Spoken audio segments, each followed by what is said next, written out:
미국에 구금된 한국인 근로자를 태우기 위해 애틀랜타 국제공항으로 향한 전세기가 내일 늦은 오후에 인천 땅을 밟게 될 전망인데요.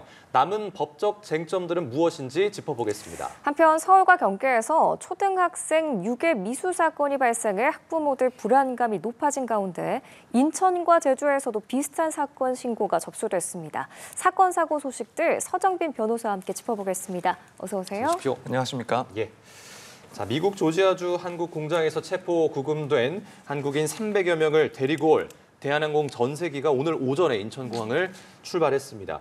정부가 그동안 이들을 이제 자진 출국 형식으로 데리고 오기 위해서 미국 측과 협의를 해왔는데요. 지금 현재까지의 상황은 좀 어떻게 보고 계세요? 일단 개인적으로는 일단 신속하게 협의를 진행을 했고 또 귀국 절차도 생각보다는 빠르게 진행이 된 것 같아서 이 점에 대해서는 무척 다행이라고 생각을 하고 있습니다. 네. 이제 아무래도 변호사 입장에서는 이 시점에서 이제 구금 시설에 수용될 수밖에 없었던 그런 국민들의 입장을 좀 생각할 수밖에 없었는데 특히나 이제 해당 시설 같은 경우에는 일반적인 미국 내 감옥 그런 수용 시설보다도 더 환경이 열악하다라고 예. 알려지고 있는 상황이라서 사실 하루하루가 이제 국민들 입장에서는 상당히 고통스러운 날들이었지 않나. 그렇다면은 이렇게 빠르게 그래도 신속하게 귀국의 절차가 진행되고 있다는 점은 무척이나 다행스러운 상황이라고 생각을 합니다.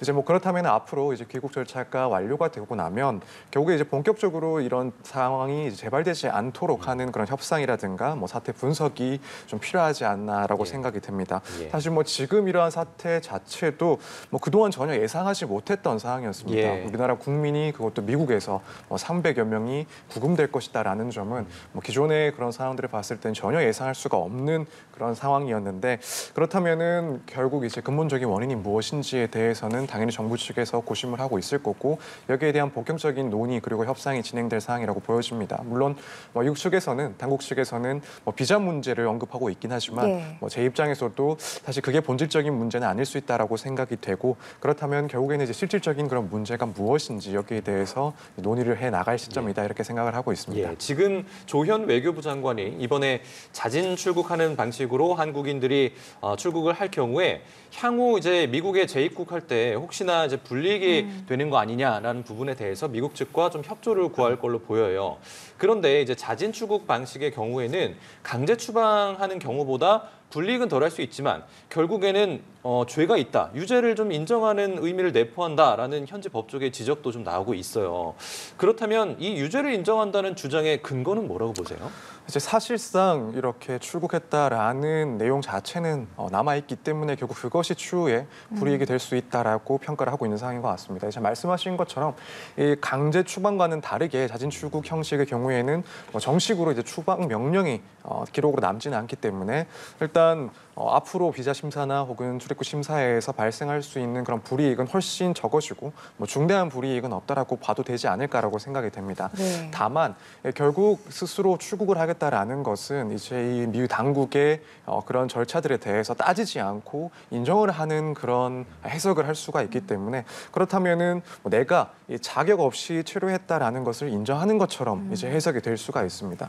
그럼 이런 사실 자체, 그러니까 규정을 위반했고 그래서 자진해서 출국했다라는 그 사실 자체는 남아 있는 것이기 때문에 추후에 완벽하게 불이익이 해소가 된다라고 보기엔 조금 어려운 지점이 있는 것 같습니다. 그래서 물론 실질적인 불이익이 없다라고 할 수도 있긴 하겠지만 일단 추후에 그런 비자 발급이라든가 혹은 심사 과정에서의 차별 가능성이 완전히 해소됐다라고는 사실 해석하기 조금 어려운 점이 있다. 그래서 이런 지적들이 충분히 가능하다라고 생각이 됩니다. 말씀 주신 것처럼 그 불이익의 가능성이 조금은 남아 있기 때문에 구금자 중 일부는 자진 출국 대신 현지에 남아서 재판을 진행하는 방안도 고심 중인 걸로 알려졌는데 만약에 현지에 남아서 법적 절차를 받게 된다면 어떤 과정을 거치게 되는 건가요?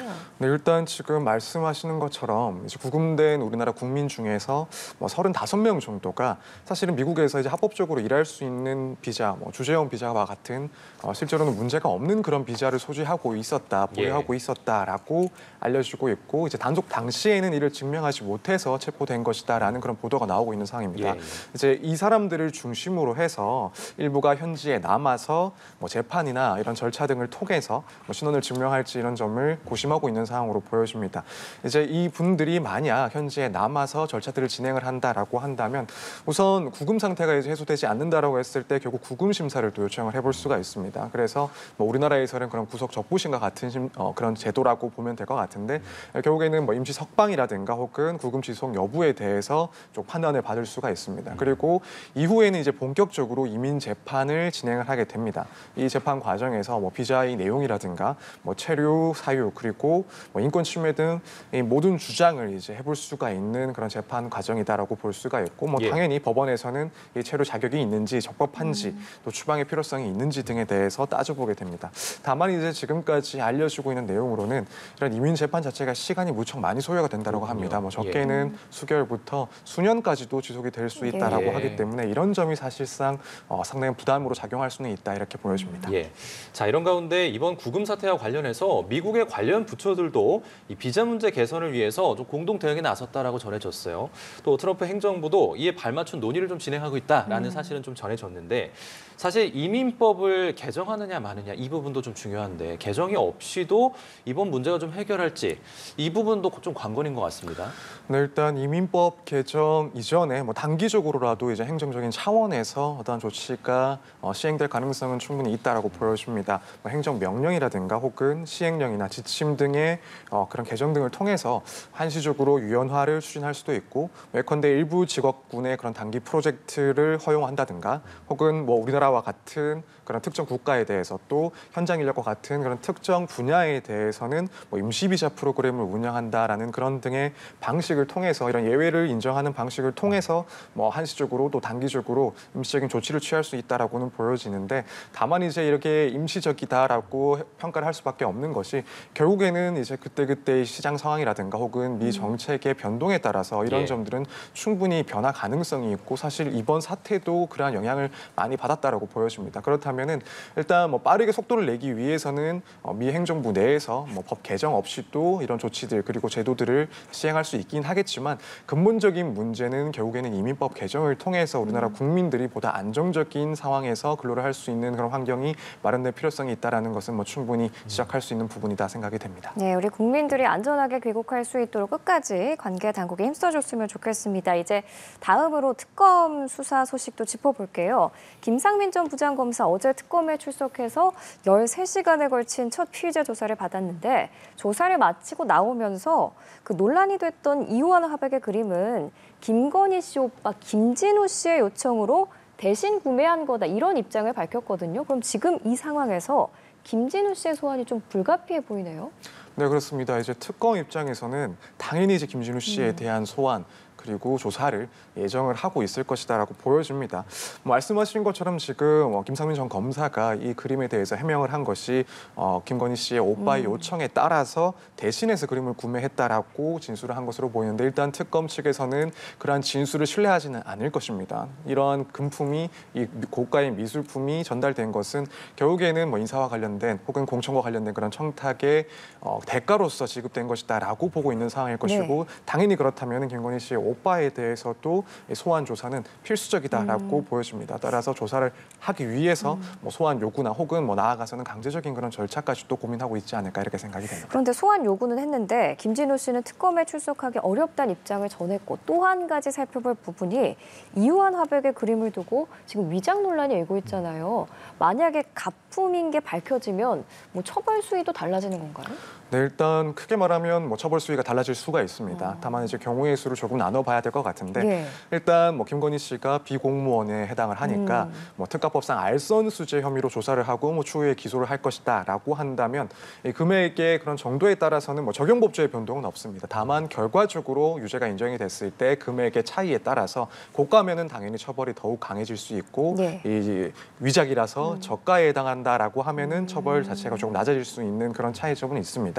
근데 만약 특검 측에서 이런 알선수재 혐의를 넘어서서 결국 김건희 씨와 또 윤석열 전 대통령의 이 뇌물 사건이다라고 본다면 이때는 이제 적용되는 법조 자체가 달라질 수가 있습니다. 그래서 만약에 이것이 실제로는 진품이라서 그래서 3천만 원 이상이고 또 알려진 대로 1억 이상의 대금이 실제로 사용됐다, 그만한 가치가 있다라고 평가를 받는다라고 한다면 결국엔 이제 특가법상 이 뇌물죄가 적용이 되고 그 경우에는 훨씬 강화된 처벌 규정에 따라서 결국 이제 처벌 역시도 상당히 커지게 됩니다. 근데 만약 가품이다. 예. 그래서 3천만 원 이하의 그런 가치로 평가가 된다라고 한다면 이제 특가법상 규정이 적용될 수가 없는 것이고 일반적인 그런 뇌물 규정에 따라서 처벌을 하게 되는데 아무래도 이 경우에는 법정형 자체가 특가법보다는 낮기 때문에 실제 결과 역시도 처벌이 조금 낮아지는 그런 차이점이 발생할 수가 있습니다. 그렇군요.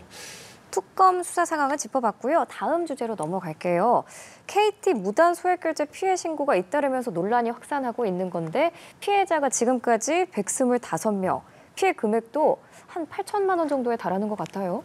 네, 그렇습니다. 지금 상황이 좀 상당히 심각하게 예. 흘러가고 있다라고 볼 수 있을 것 같습니다. 지금 KT 고객 125명 이상이 지금 8천만 원 이상의 소액결제 피해를 입은 것으로 집계가 되고 있는데 지금 하루 사이에 이제 피해 금액이 3천만 원 이상 불어난 상황입니다. 그렇기 때문에 지금 이런 통신사의 해킹이라든가 시스템 구조적인 그런 취약성 문제가 상당히 크지 않나라고 생각이 되고 있고 지금 피해 발생 지역도 점차 수도권 전역으로 확산되고 있는 그런 상황으로 보입니다. 사실 아직까지 정확하게 이 범죄의 그런 방법, 수법 등에 대해서 특정이 되고 있지도 않은 상황이다 보니까 앞으로 이 피해가 더욱 커지지 않을까 상당히 좀 우려가 되는 그런 상황입니다. 예, 지금 말씀해 주신 것처럼 이제 방법이나 수법 또 피해 원인 여러 가지가 지금 좀 특정되지 않은 상황입니다. 지금 경찰 수사에도 좀 어려움을 겪고 있고요. 지금까지 파악된 이 침해 사고의 원인 중 하나로 불법 초소형 기지국의 통신망을 활용했을 가능성, 이 부분이 좀 제기가 되고 있거든요. 근데 실제 이 기지국이 있다면 이제 무단 소액결제 피해가 지금까지 발생한 지역 외에도 추가적으로 다른 지역에서 발생했을 가능성이 있다는 지적이 있거든요. 어떻게 보세요? 네, 저도 그런 위험이 충분히 높다라고 생각을 하고 있습니다. 이제 보통의 이런 사건들이 발생하는 유형은 기존까지는 뭐 보이스피싱이라든가 혹은 악성 코드를 활용을 한 그런 범죄들이 많았습니다. 사실 그런 경우에는 이런 위험성을 이제 고객들이 감지를 하고 미리 예방을 한다라고 하면은 사실 충분히 피해를 막을 수 있는 그런 유형이라고 볼 수가 있는데 말씀하신 것처럼 만약 이 사건이 이른바 이제 유령기지국을 통해서 범죄가 발생한 것이다라고 한다면 사실 이런 고도의 새로운 그런 기술을 이용한 범죄라고 볼 수가 있기 때문에 추가적인 피해가 더 확산될 가능성도 충분히 높지 않나라고 생각이 됩니다. 이런 불법 기지국을 통해서 뭐 카드 정보라든가 혹은 개인 정보 등을 상당히 이제 쉽게 이제 유출될 수가 있다라고 지금 전문가들이 의견을 내고 있는 상황이라서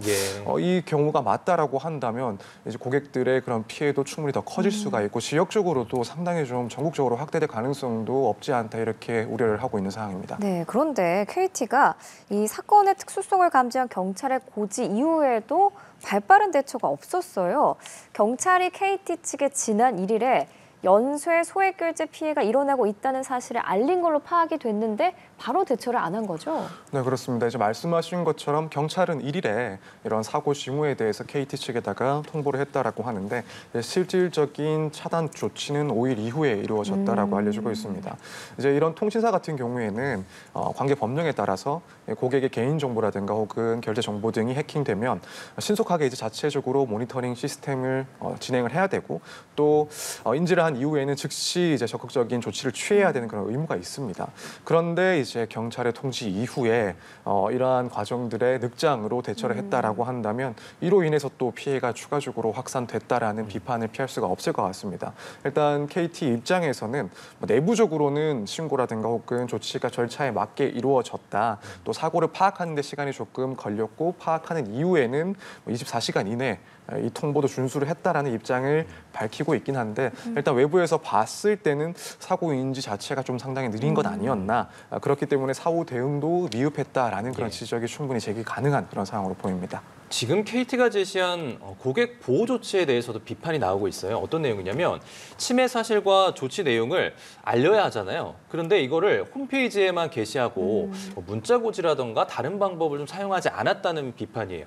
만약에 이제 이렇게 됐을 경우에 좀 나이가 있으신 분들이나 혹은 뭐 디지털 취약계층이나 혹은 뭐 바빠서 뉴스를 보지 못하시는 분들 이런 분들 같은 경우에는 내가 당했을 가능성 꿈에도 생각도 못하는 거 아닙니까 지금? 그렇습니다. 일단 뭐 KT 입장에서야 홈페이지에 공지를 했기 때문에 법적으로 고지해야 될 의무를 준수했다라고 일단 이야기할 수 있긴 하겠지만 말씀하신 것처럼 사실 이런 통신사의 홈페이지에 접근하기 어려운 그런 취약계층 입장에서는 사실상 이 무용지물의 그런 방법이 아닌가 생각이 듭니다. 예. 사실 뭐 저만 하더라도 통신사 홈페이지에 접속하는 일은 극히 드물고 없죠, 그런 일이. 그렇다면 사실 예. 나이를 떠나서 뭐 연령대를 떠나서라도 이러한 방식이 실질적으로 효과가 있을지에 대해서는 상당히 좀 큰 의문이 있지 않나 저 개인적으로는 그렇게 생각을 하고 있습니다.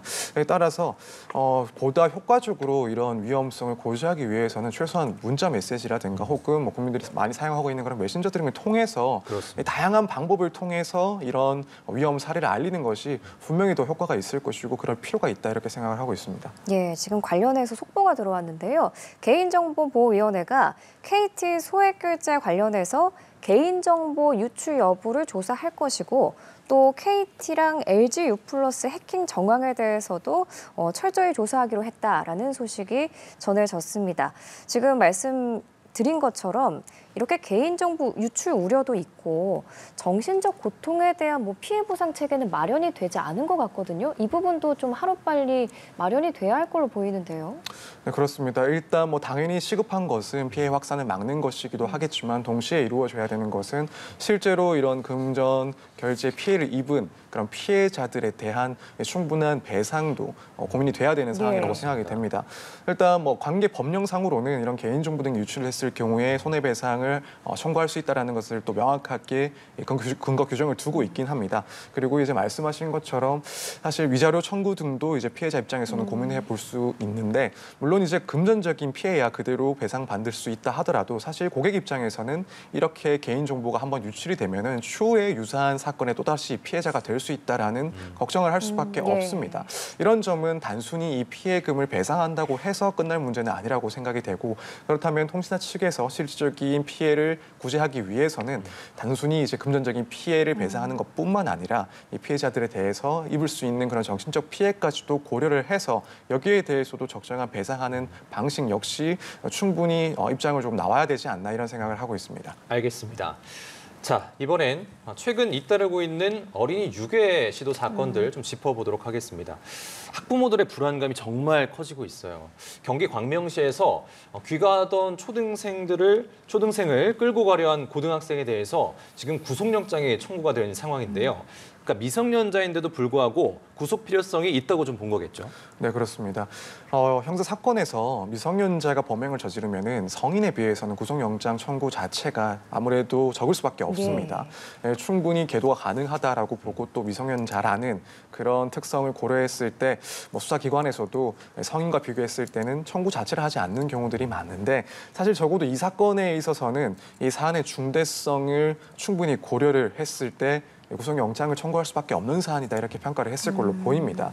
결국 지금 문제가 되고 있는 것은 이 미성년자가 가해자이기도 하지만 그 피해자도 훨씬 나이가 적은 미성년자이고 이 미성년자 약취를 시도했다가 미수에 그친 상당히 이제 중대한 그런 범죄 혐의가 문제가 되고 있습니다. 거기다가 지금 이 가해자도 이 범죄 동기와 관련해서 성범죄를 목적으로 뭐 우발적이긴 하지만 성범죄를 목적으로 시도를 했다라고 또 자백을 한 것으로 맞습니다. 나오고 있습니다. 그렇다면은 일단 범죄 자체도 어느 정도 소명이 됐고 상당히 중대한 범죄에 해당을 합니다. 뿐만 아니라 이 수사기관에서 고민을 할 수밖에 없는 신경을 쓸 수밖에 없는 부분이 만약에라도 불구속 상태에서 수사 그리고 재판을 진행한다라고 한다면 결국에는 이제 재범의 우려를 고민할 수밖에 없습니다. 특히 이제 피해 대상이 미성년자인 이 범죄에 취약한 그런 대상이다 보니까 이 가해자는 또다시 이런 범행을 저지를 가능성이 충분히 높다라고 평가를 할 수밖에 없고 이런 재범의 우려성을 상당히 중요하게 판단을 했을 겁니다. 따라서 구속영장을 청구하는 것은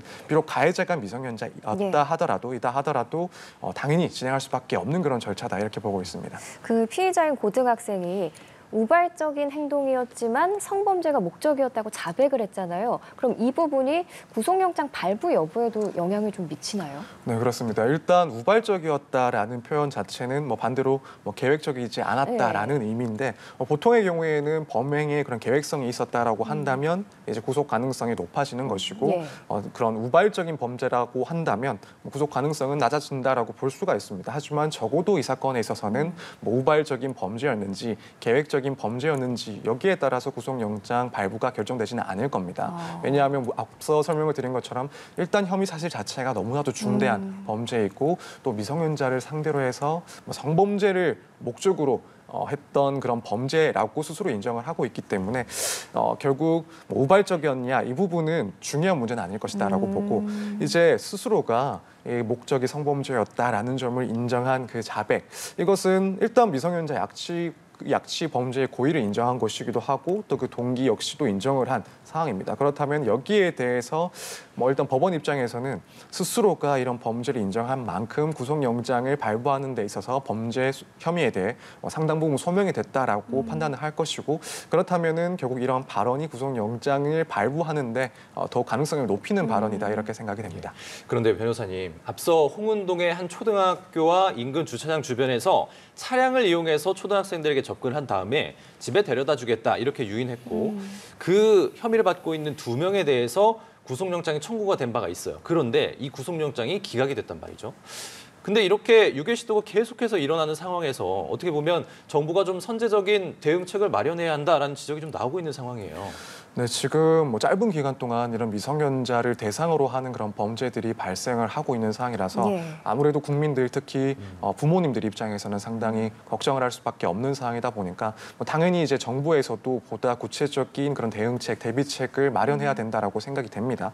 일단 이런 연쇄적인 아동 대상 범죄가 이루어지고 있는 상황이다 보니까 정부 그리고 지자체라든가 혹은 교육기관 그리고 수사기관의 좀 합동적인 그런 대응 체계가 보다 마련이 될 필요성이 높아졌다라고 보고 일단 예방이 가장 중요하다 보니까 이런 예방과 관련된 그런 순찰 체계도 조금 강화가 돼야 되지 않나. 또 한편으로는 이제 그 밖에 이제 지역 사회 역시도 또 인근의 그런 주민들 역시도 사실은 조금 예방을 위해서 협력할 필요성이 있지 않나라고 생각이 됩니다. 물론 이제 이런 순찰을 강화하고 또 예방책을 시행하기 위해서는 아무래도 현실적인 그런 인력상의 제한이 있을 수밖에 없다라고 봅니다. 그렇다 하더라도 예컨대 이런 학생들이 많이 이제 이동을 하게 되는 등교 시간이라든가 혹은 학교 시간 그리고 장소적인 부분을 봤을 때는 학교 인근의 그런 주변부에 대해서는 적어도 어려움이 있다 하더라도 순찰력을 좀 강화할 필요가 있지 않나. 일단 이런 부분들에 대해서는 당연히 논의가 있을 것이고 또 빠른 시간 내로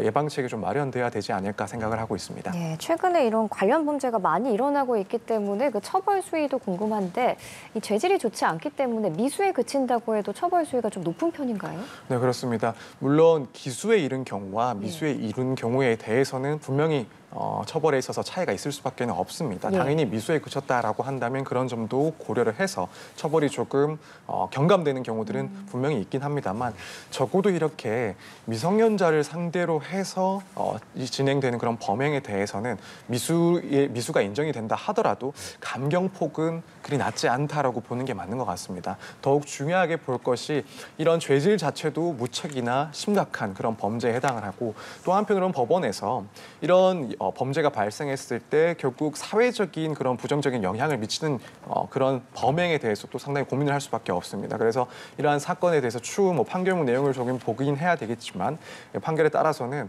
결국 이로 인해서 발생하는 그런 국민적인 불안감 또 학부모들의 그런 불안감을 고려했을 때도 비록 미수에 그쳤다 하더라도 중한 처벌을 해야 된다라는 그런 판단이 나올 수가 있고 이런 점이 충분히 고려가 될 수 있다 이렇게 생각이 됩니다. 예, 그렇군요. 서정빈 변호사와 함께 인사는 마치도록 하겠습니다. 오늘 사건 현장 함께했습니다. 고맙습니다. 잘 들었습니다. 감사합니다.